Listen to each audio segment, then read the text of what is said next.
Madam President, members of the court, it is an honor to appear before you on behalf of the State of Israel. As Professor Shah noted, at this stage, South Africa does not need to prove that genocidal acts have been or are being committed. But it does have to show that the Genocide Convention is actually relevant. It has to show some level of acts and some level of intent. Professor Shah has spoken to the issue of express intent. It is my task to speak to the circumstances of Israel's actions. Israel cannot possibly comprehensively address today all of the allegations made in South Africa's application in this regard. The applicant paints a dire picture, but it is a partial and deeply flawed picture. The application is so distorted in its descriptions that it prevents the court from properly assessing the plausibility of the rights asserted by South Africa. Plausibility cannot be determined based on the unsubstantiated allegations of one party to the proceedings alone, if Article 41 of the court statute is to have any meaning. In the time available, I will address three aspects of reality on the ground that the applicant has either ignored or misrepresented. First, Hamas's military tactics and strategy. Second, Israel's efforts to mitigate civilian harm during operational activity. And third, Israel's efforts to address humanitarian hardship in Gaza, despite Hamas's attempts at obstruction. With respect to Hamas's military tactics and strategy, it is astounding that in yesterday's hearing, Hamas was mentioned only in passing and only in reference to the October 7 massacre in Israel. Listening to the presentation by the applicant, it was as if Israel is operating in Gaza against no armed adversary, but the same Hamas that carried out the October 7 attacks in Israel is the governing authority in Gaza. And the same Hamas has built a military strategy founded on embedding its assets and operatives in and amongst the civilian population. Urban warfare will always result in tragic deaths, harm, and damage. But in Gaza, these undesired outcomes are exacerbated because they are the desired outcomes of Hamas. In urban warfare, civilian casualties may be the unintended but lawful result of attacks on lawfully military objectives. International humanitarian law recognizes this reality and provides a framework for balancing military necessity with humanitarian considerations. These do not constitute genocidal acts. In the current conflict, many civilian deaths are directly caused by Hamas. Booby-trapped homes detonate and kill indiscriminately. Mines in alleyways collapse structures around them. And over 2,000 rockets, misfired by Hamas, have landed inside Gaza, causing untold levels of harm. One telling example is a blast at the Al-Hali hospital on October 17. Hamas claimed that the Israel Defense Forces, the IDF, attacked the hospital. Headlines around the world rushed to repeat this claim. The IDF later proved, and U.S. intelligence and other national security intelligence agencies independently confirmed that the blast was the result of a failed launch from within Gaza. It was not, as Hamas claimed, the fault of the IDF. Damage to civilian structures is another fact claimed by South Africa as evidence of genocide. But South Africa does not consider the sheer extent to which Hamas uses ostensibly civilian structures for military purposes. Houses, schools, mosques, UN facilities, and shelters are all abused for military purposes by Hamas, including as rocket launching sites. Hundreds of kilometers of tunnels dug by Hamas under populated areas in Gaza often cause structures above to collapse. In the slides before you, you can see militant climbing projectiles for launch on IDF forces in Gaza.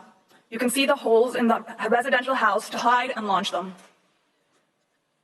Here, you can see projectiles discovered underneath a bed in a child's bedroom. Here, a rocket being fired from a school.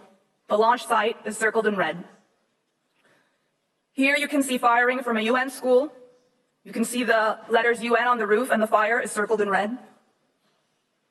And here, long-range rocket launchers hidden inside a Scouts Club building. Finally, you can see part of a tunnel that runs for 4 kilometers, including nearby the Erez crossing, which is adjacent to Israel. Gaza's infrastructure has certainly been harmed during the conflict. However, South Africa would have the court believe that Israel is deliberately and unlawfully destroying homes without cause. But harm caused to lawful military objectives and harm caused as a result of Hamas's actions is not evidence of genocide. South Africa also alleges that Israel has waged an assault on Gaza's health system.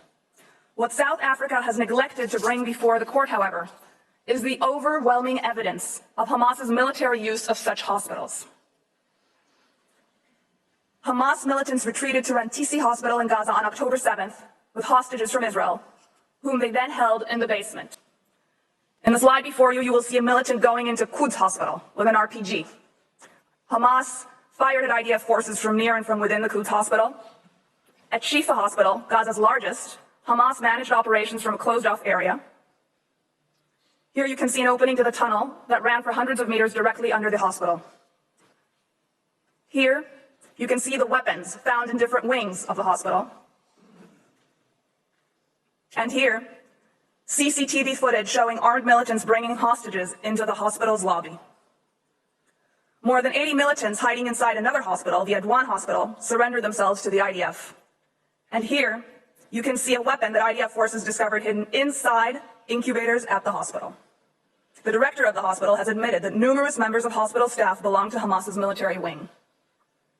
In the Indonesian hospital in the neighborhood of Jabalia, Hamas forces managed their operations from that hospital until the IDF reached it. IDF forces recovered the bodies of 5 murdered hostages from a tunnel dug underneath the hospital. The list goes on. In every single hospital that the IDF has searched in Gaza, it has found evidence of Hamas military use. Israel is acutely aware that because of Hamas's use of hospitals as shields for its military operations, in grave violations of international humanitarian law, patients and staff are at risk. This is why the IDF has reached out to every hospital and offered assistance in relocating patients and staff to safer areas. Hospitals have not been bombed. Rather, the IDF sends soldiers to search and dismantle military infrastructure, reducing damage and disruption. Indeed, the tunnel that sat directly under the main building in Shifa Hospital was exploded without damaging the building above. The IDF then withdrew from the hospital. Yes, damage and harm have occurred as a result of hostilities in hospitals' vicinity, sometimes by IDF fire, sometimes by Hamas, but always as a direct result of Hamas's abhorrent method of warfare. Israel has published plenty of evidence of the extensive misuse by Hamas of medical facilities in direct violations of international humanitarian law. It has brought journalists to see firsthand. It has recorded calls with hospital staffs to coordinate assistance. None of that is mentioned in the application. In fact, the applicant describes the result and asks the court to attribute malicious intent to Israel. But that is only a possible conclusion if one obscures, as the applicant has, Hamas's strategy of turning hospitals into terrorist compounds. The applicant also made much of the fact that force has been even used in humanitarian zones. What the applicant neglected to inform the court, however, was that Hamas has, in its contempt for Palestinian civil life, regularly and deliberately fired from such zones, turning areas of relief into zones of conflict. Here before you, you can see one example of a launch site adjacent to the humanitarian zone, both amplified in larger pictures. And in the next slide, you can see evidence of a rocket launched from next to Gaza's water desalination facility. I now would like to address briefly the second issue, Israel's efforts at mitigation of civilian harm. Here, too, the applicant tells not just a partial story, but a false one. For example, the application presents Israel's call to civilians to evacuate areas of intensive hostilities, quote, as an act calculated to bring about its physical destruction, quote. This is a particularly egregious allegation that is completely disconnected from the governing legal framework of international humanitarian law. Evacuation of civilians is recognized under international humanitarian law as one of the measures that may be implemented to protect civilians from the effects of ongoing hostilities. Indeed, such evacuation may even amount to a duty that the party to the conflict has towards civilians. While temporary evacuation undoubtedly involves hardship and suffering, it is preferable to remaining in areas of intensive hostilities, all the more so when one party makes a concerted effort to use those civilians as shields. The IDF maintains a civilian harm mitigation unit to undertake this task. It works full-time to provide advance notice of areas in which the IDF intends to intensify its activities, coordinate travel routes for civilians, and secure these routes. This unit has developed a detailed map so that specific areas can be temporarily evacuated instead of evacuating entire areas. On the slide before you, you can see that map divided into areas, as well as a screenshot of a video explaining the system in Arabic so civilians may understand it. The IDF also enacts localized pauses in its operations to allow civilians to move. It does this even though Hamas does not agree to do the same, and has even attacked IDF forces securing humanitarian corridors. Excuse me, I have a request from the interpreters that you slow down the pace of your speaking. Could you please do that? Thank you. Yesterday, South Africa stated that the IDF gave 24 hours notice to civilians in northern Gaza to evacuate. In fact, the IDF urged civilians to evacuate to southern Gaza for over 3 weeks before it started its ground operation. 3 weeks that provided Hamas with advanced knowledge of where and when the IDF would be operating. This 3-week period for temporary evacuation is a matter of common knowledge, and the applicant's misrepresentation of this fact is at best an unfamiliarity with the events, and at worst, a desire to tailor its story to a pre-existing narrative. The IDF employs a range of additional measures in accordance with the obligation to take precautionary measures under international humanitarian law. For example, it provides effective advance warnings of attacks where circumstances permit.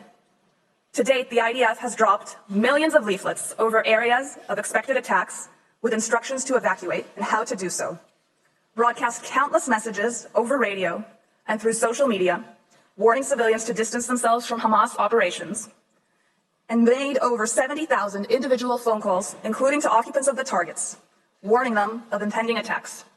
This requires time. It requires resources and intelligence, and the IDF invests all of these to save civilian lives.